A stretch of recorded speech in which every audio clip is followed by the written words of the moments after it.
আজকে নিয়ে এসেছি খুবই মজাদার একটি কুকির রেসিপি। আশা করি সবার ভালো লাগবে। আসসালামু আলাইকুম, স্বাগতম জেসমিন রসুই ঘরে। আজকে তৈরি করে দেখাচ্ছি মেরিং কুকিজ। চেষ্টা করব খুব সহজ করে রেসিপিটি দেখিয়ে দেওয়ার জন্য। আমি এখানে একটা বল নিয়েছি। এই বলের ভিতরে আমি ডিমের সাদা অংশগুলো নিব। প্রথমে আমি এখানে দেখিয়ে দিচ্ছি 3টা ডিম নিয়েছি, সাথে নিয়েছি হাফ কাপ চিনি। চিনিটাও আমি আস্তে আস্তে এখানে ব্যবহার করব। প্রথমে ডিমগুলো আমি ভেঙে নিচ্ছি। ভেঙে নিয়ে ডিমের সাদা অংশটাই আমি এখানে নিয়ে নিব, কুসুমটা আলাদা করে রেখে দিব। আমি চেষ্টা করি খুব সহজ করে প্রত্যেকটা রেসিপি এক্সপ্লেন করার জন্য এবং দেখিয়ে দেওয়ার জন্য।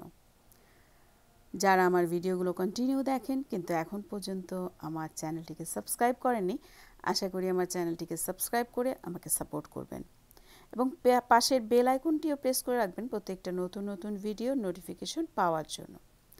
ডিমের সাদা অংশটা নিয়ে নিয়েছি, এখন দেখিয়ে দিচ্ছি চিনি। আমি এখানে একদম গুঁড়ো করে রাখা চিনিটা নিয়েছি। ডিমের সাদা অংশটাকে প্রথমে একটু বিট করে নিব। বিট করে নিয়ে আমি এখানে যে চিনিটা নিয়েছি সেটা ব্যবহার করব। তবে একবারে পুরো চিনিটা আমি এখানে ঢেলে দিব না। এভাবে একটা স্পুনের সাহায্যে আমি অল্প অল্প করে চিনি দিব এবং ডিমের সাদা অংশটা কন্টিনিউ বিট করতে থাকব। কুকিটা অনেক সুইট হয়। আপনারা যদি চান, মানে আমি হাফ কাপ চিনি এখানে যেহেতু ব্যবহার করেছি বলেছি, আপনারা চাইলে 1.25 কাপ চিনি ব্যবহার করতে পারেন যদি আরও বেশি সুইট পছন্দ করেন। তবে হাফ কাপ চিনিটাই এখানকার জন্য পারফেক্ট। এবার দিয়ে দিচ্ছি 1/4 টিস্পুন লেবুর রস। লেবুর রসটা দিয়ে আমি আবারও ডিমের সাদা অংশটাকে খুব ভালো করে বিট করে নেব। বিট করতে করতে মানে যতক্ষণ পর্যন্ত না প্রপার ফোমটা তৈরি হবে ততক্ষণ পর্যন্তই আমি বিট করব এবং চিনিটাকে দিয়ে যাব।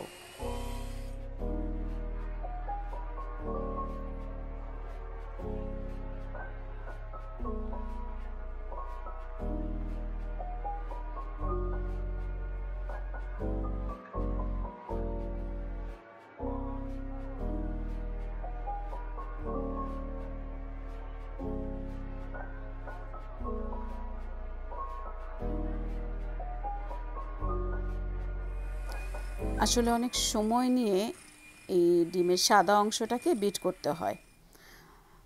আমি দেখিয়ে দিচ্ছি খুব কাছ থেকে যে ফোমটা কীরকম হয়েছে, যে আমি বিটারের সাথে তুলে নিয়েছি কিন্তু একটুও বাঁকা হয়ে পড়ে যাচ্ছে না। এবং আরও দেখিয়ে দিচ্ছি এখানে চিনিটা প্রপার গলে গিয়েছে কিনা। এবার স্প্যাচুলা দিয়ে আমি পাশ থেকে সরিয়ে নিয়ে একটু দেখাচ্ছি। আমি আরও একটু বিট করে নেব এটাকে, মানে ডিমের সাদা অংশটাকে বিট করে নিয়ে তারপরে আমি কুকি তৈরিতে যাব। কুকিটা তৈরি করার জন্য, মানে কুকিজগুলো তৈরি করার জন্য আমি এখানে পাইপিং ব্যাগ ব্যবহার করছি। পাইপিং ব্যাগের সাথে এই ধরনের একটা নজেল আমি ব্যবহার করছি। আপনারা আপনাদের পছন্দ মতো যে কোনো ধরনের নজেল ব্যবহার করতে পারবেন। আরও দেখিয়ে দিচ্ছি আমি ওভেনের ভিতরে থাকা যে ট্রেটা, বেকিং ট্রের ভিতরে পার্চমেন্ট পেপার এভাবে বিছিয়ে নিয়েছি। আমি কুকিজগুলো এখানেই তৈরি করব। প্রথমে পার্চমেন্ট পেপারটা আমি লাগিয়ে নিচ্ছি এখানে। এরপরে আমি যে নজলটা ব্যবহার করেছিলাম সেটার সাহায্যে কুকিজগুলো বসিয়ে নিচ্ছি পার্চমেন্ট পেপারের উপরে। প্রথমে আমি এই ধরনের মানে এক কালারের বা হোয়াইট কালারের কুকিজ রেডি করব। এরপরে বাকি যে ম্যারাংটা আছে সেটার সাথে কালার মিক্স করে অন্য আরও এক ধরনের কুকি ব্যবহার করব। এটাকে আমি ওভেনে দিয়ে দিচ্ছি রেডি করে রাখা।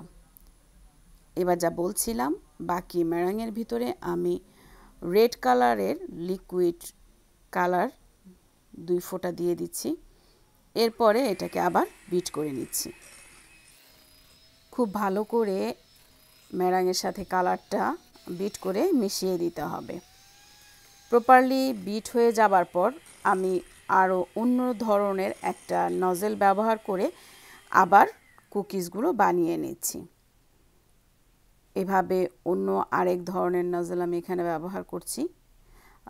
আসলে এই নজেলটার চাইতে প্রথমে যে হোয়াইট কালারের কুকিজগুলো বানিয়েছি ওই ধরনের নজেলটা ব্যবহার করলেই কুকিজটা বেশি দেখতে বেশি কিউট লাগে, মানে বেশি ভালো লাগে।